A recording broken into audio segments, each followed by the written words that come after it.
आजचा दिवस ॲक्च्युली बजेटचा आहे. म्हणजे माझा विषय जो असल्यामुळे मी त्याला हात घातल्याशिवाय पुढे जाऊ शकत नाही.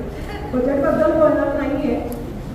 उल्लेख असा करायचा होता की वर्षा आणि शेखर दादा यांच्या बाबतीत आपल्याला सगळ्यांना जे काय जाणवत होती प्रचंड ऊर्जा आणि सकारात्मकता आणि माणसांमध्ये इन्व्हेस्ट केलेली माणसं आहे तुम्ही. आणि गंमत अशी की एरवी आपण जेव्हा इन्व्हेस्टमेंट करतो तेव्हा रिटर्न्स आपल्याला मिळतात. इथे इन्व्हेस्टमेंट त्यांची असते तरी रिटर्न्स आपलेच आहेत. छान जोडपं आहे आणि यांच्या सहवासात जो कोणी येतो तो अक्षरशः भारून जातो आणि त्याच्यातून आपल्या सगळ्यांना काही ना काहीतरी आपल्या मर्यादेपर्यंत काय जे करायचं असेल ते आपण करण्याची प्रेरणा आपल्याला मिळतेच. पण या दोघांच्या सकारात्मकतेला बजेट नाही. तर आजचं जे सोबती सेवा फाउंडेशनतर्फे हे त्याचे सगळेजण त्याचं स्वागत करूया आणि या माणसांमध्ये इन्व्हेस्ट केलेल्या माणसाची कहाणी आपण त्यातच समजून ऐकू. शेखर सचाला मी विनंती करते की त्यांनी त्यांचं मनोगत व्यक्त करावं.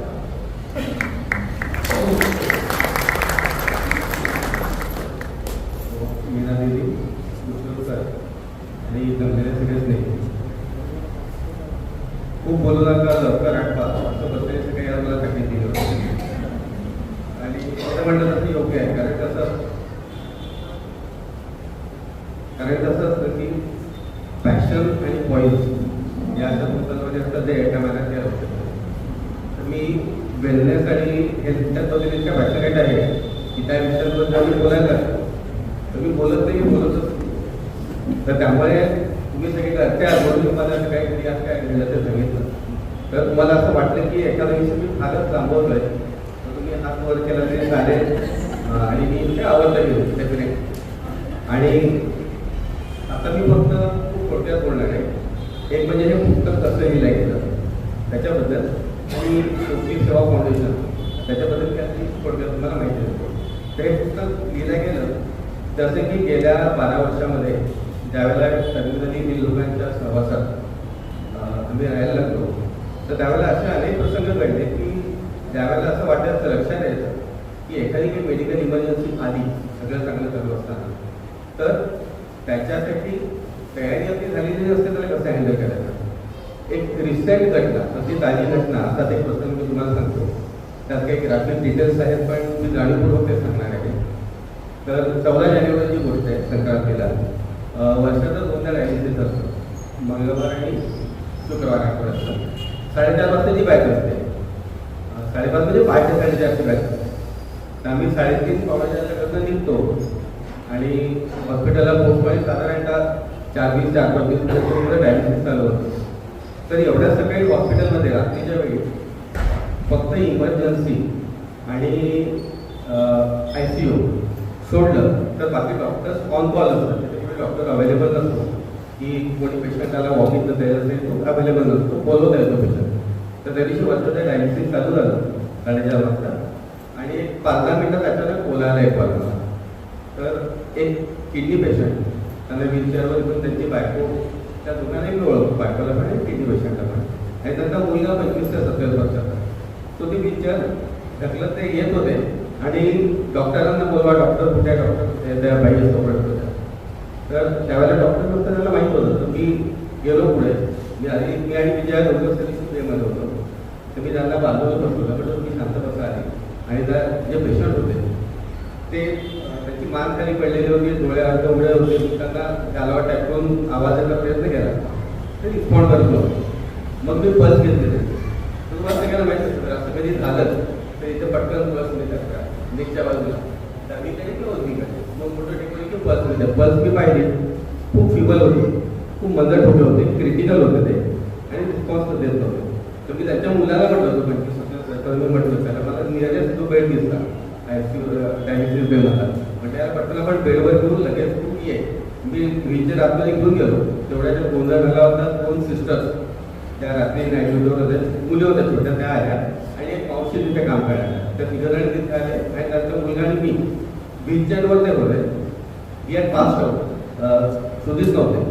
तर मी त्याच्या मुलाला म्हटलं की आपल्याला पटकन त्यांना बेडवर घ्यावं लागेल. तर तो अचानक मी डॉक्टरांना शोध करून बाहेर चालला गेला. म्हटलं मी पूर्ण आणि 2 सिस्टर आणि त्या मावशी. तर ज्याला व्हीलचेअरवर माणूस असतो तर त्याला नुसत्याच असते तर मागून त्याला उचलावं लागतं, पायाकडे उचलावं लागतं आणि तो माणूस जर बेसुद्धच असेल टोटली तर कोणाला तरी समोर त्याला कवळे धरून त्याच्या कमरेच्या मागे असे हात बांधून त्याचा पुढचे आपण त्याला बेडवर घेऊ शकतो.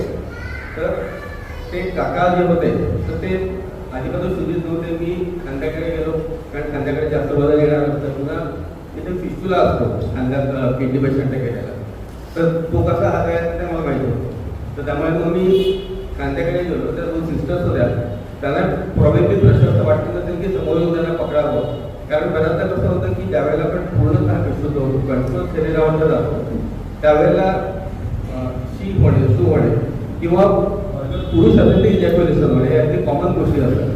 तर त्या काकाने शी झालेली होती. तर त्या सिस्टर म्हणजे त्यांना कम्फर्टेबल वाटत नव्हतं. म्हणजे मावशी ज्या असतात she is not suppose to handle patient. त्यामुळे त्या पटकन पुढे आलं नाही. जेव्हा मी त्यांच्याकडे बघितलं तर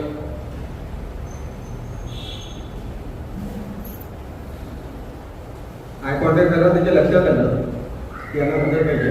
तर ते म्हणाले सिस्टरला की हे काका डोक्याकडे पकडतील, तुम्ही त्याचे पाय पकडा. मी त्यांना कमरेला उचलून मी 1 2 3 करून त्यांना बेडवर ठेवलं. त्या सिस्टर जे होत्या त्यांनी CPR देणं चालू केलं. मीनवाईल कोड ब्ल्यू अनाऊन्स झाला होता. तर तुमच्यापैकी ज्यांना माहीत असेल कोड ब्ल्यू, तर मेडिकल इमर्जन्सी ज्याला होते तो हॉस्पिटलच्या पब्लिक हेल्थ सिस्टीममधनं लोकेशन अनाऊन्स करतात आणि जो नियरेस्ट डॉक्टर असेल तर ते तिकडे धावत येतात त्या पेशंटला ॲड्रेस करायला. तर ते 2 डॉक्टर आले. मी बाहेर गेलो तर तो मुलगा पुढे दिसूनच नव्हता त्यांचा.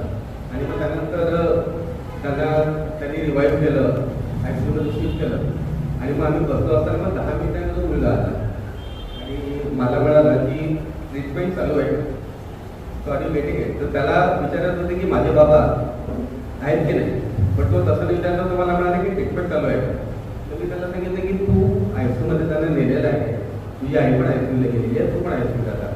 तर या प्रसंगात मला हे सांगायचं आहे की बऱ्याचदा कसं होतं की ज्याला इमर्जन्सी होते, ब्रेनफेडची अवस्था असते, त्यांच्या बायकोला माहीत होते की ते डॉक्टर्स नसतात, रात्री कोणीही डॉक्टर नसतो, ऑन्कॉलच डॉक्टर असतात, तरी त्या तिथे त्याला घेऊन आल्या. तर कुठलाही पेशंट जर असा असेल त्याला सांगितलं आपण हॉस्पिटलच्या इमर्जन्सीमध्ये जातो, तिथे डॉक्टर्स रेडीली अवेलेबल असतात.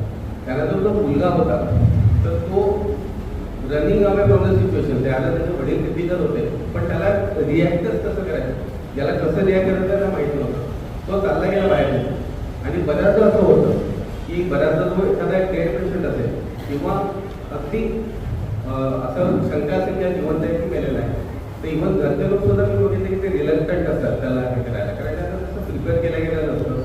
त्या मुलालाही आपण दोष देऊ शकत नाही, कारण की आपल्याला असं कुठे ट्रेनिंगच मिळालं नाही, शाळांमध्ये नाही, कॉलेजमध्ये नाही, घरांमध्ये आपण आजारपण मृत्यू वगैरेबद्दल तर बोलतच नाही.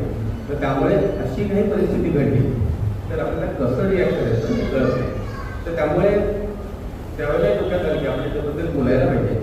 आणि हे पुस्तक जे आहे ते ही तयारी कशी करायची. सध्या कसं झालं की अत्यंत अस्थिर वातावरण असतं, आपल्याला सगळ्यांना माहिती आहे. केव्हाही कुठेही मेडिकल इमर्जन्सी येऊ शकते आणि ती आपल्याबद्दल येऊ शकते असं आपल्याला कधीच वाटत नाही. पण असं जर झालं तर आपण त्याच्यासाठी प्रिपेअर्ड असावं. या हेतूने ते पुस्तक आपण लिहिलेलं आहे.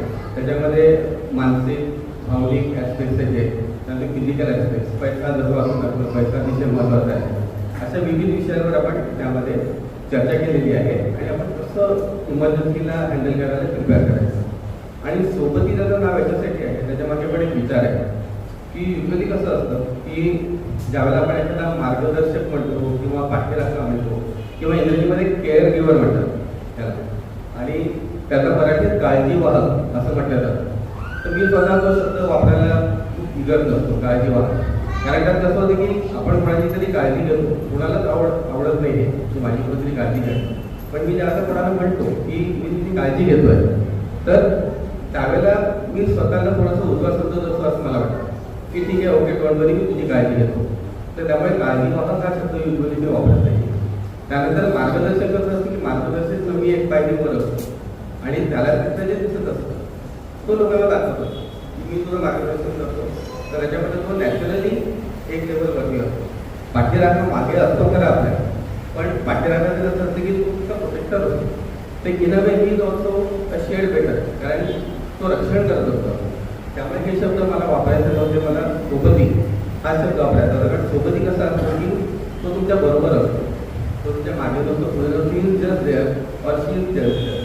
तर बिईंग देअर हे जे असतं सोबती प्रत्येक वेळा मदत करतो असं नसतं, तो काही तुम्हाला सजेशन देतो असंही नसतं, तो तिथे फक्त असतो आणि त्याच्या असण्याने तुम्हाला एनर्जी मिळते. सगळे दिवस सारखे नसतात. कधी असं होतं की सोबती पण डाऊन असतो, पेशंटकडनं त्याला मोटिवेशन मिळत असतं, तो ते स्पीड ऑफ इच अदर सेवन. तर त्यामुळे सोबती हा शब्द वापरतो. तर मला मित्रापेक्षाही बेटर वाटतं. समजा मित्र तुम्ही मित्र आहोत, पण उद्या मला अल्झायमर झाला तर माझ्या दृष्टीने तुम्ही माझे मित्र नसता, पण तसं जरी असतं तरी तुम्ही माझी सोबत नक्कीच करू शकता. तर म्हणून आपण जे सोबती हे टायटल या पुस्तकाचं दिलं आहे, हे पुस्तक आवर्जून तुम्ही वाचा. आणि सोबती हे फक्त आजारी लोकांची सोबत करायची असं त्याच्यामध्ये काही थॉट नाही आहे. जो माणूस ॲडव्हर्सिटीमध्ये आहे, ज्याला गरज आहे, त्याच्याबद्दल if you are just there, तर हे आजकाल खूप महत्त्वाचं झालेलं आहे. तर त्यामुळे त्यासाठी आपण सोबती हा शब्द वापरत आहे. आणि मग सोबती सेवा फाउंडेशन याच्याबद्दल थोडक्यात सांगायचं म्हणजे किडनी सपोर्ट ग्रुपबद्दल सगळ्यांना तुम्हाला माहीतच आहे. इनफॅक्ट तुमच्या मदतीने तुमच्या सहकार्याने त्याचं काम सुरू आहे. तर त्या कामाचा आपण स्कोप वाढवलेला आहे. आणि सोबती तर SOBAT आहे, तर ते लघुरूप आहे, ॲक्रोनिम आहे. तर service oriented backup to assist the terminally ill. जे टर्मिनली इल लोक आहेत, असतात त्या आजारांनी जे ग्रासलेले लोक आहेत ते आणि त्यांचे कुटुंबीय, पण कोणत्या कुटुंबीय की ज्यांना पेड केअर गिव्हिंग ते अफोर्ड करू शकत नाही, अशा कुटुंबांपर्यंत आपण सोबतीच्या माध्यमातून जाणार आहे. त्यांना आपण कॉन्टॅक्ट करू म्हणजे आणि मग त्यांना कन्सल्टेशन देऊ आणि त्यांना सेवा द्यायचा प्रयत्न करू. तर CFK म्हणजे केअरिंग फॉर किड्स सोबती इथे जे लोक दाखवलेले आहेत, तर हे पेशंट रिलेटेड ग्रुप सर्व्हिस आहे. त्यानंतर पॅक फॉर किड्स आणि MPAP असे दोन लोगो दिले आहेत. तर ती एक जोडी आहे.